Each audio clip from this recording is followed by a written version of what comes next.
I grew up in southwestern Pennsylvania, and my father was a carpenter, and my mom stayed at home. And my dad, when he was working, and then when you'd finish a job, you'd get laid off. So we never went anywhere because he was either working or he had to stay behind and look for work. And there was something called sign up where you had to sign up for unemployment, so you could never go anywhere. So I never went anywhere as a kid. When I went to college, they had a January off plan, sort of like we do here. And I went with some geologists out west to Arizona, New Mexico, and Big Bend National Park and Southern California. And it just completely, it sort of changed, I won't say changed my life, but it kind of did. And I saw another part of the country and saw different places and saw different geographies and so forth. And I thought to myself, someday if I ever have an opportunity, I want to facilitate this sort of thing. In this newly formed Global Development Department, we're trying to find opportunities for students to go abroad with faculty and learn on site about agriculture, about social issues that people deal with in other places.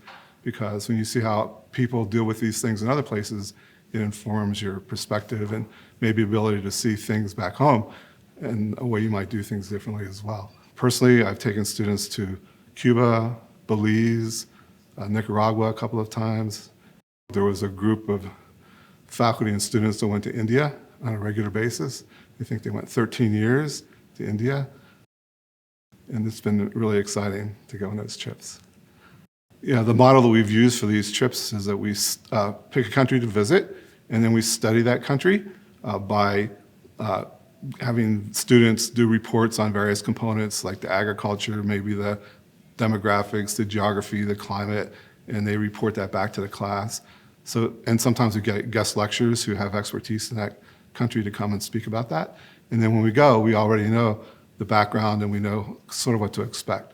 Although once you're there, you never know exactly what to expect. At Cornell, we have students from all walks of life, and some have traveled extensively and a lot haven't traveled at all. And it's really exciting to see a student that maybe is raised on a farm in New York and maybe hasn't traveled a lot to get off the plane in a place like India and all of a sudden be confronted with the sights and sounds and smells that they just will not experience elsewhere. And it's just a life-changing experience for many of them when they experience this. When students take classes at Cornell, oftentimes it's theoretical.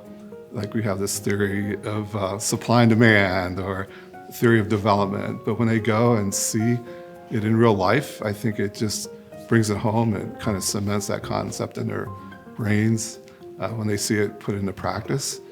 And it never is exactly the way it's described in the classroom. There's always some tweaks and differences, but that's where you learn how the real world works, right? It doesn't always follow the script. And I think that's also a learning experience for students.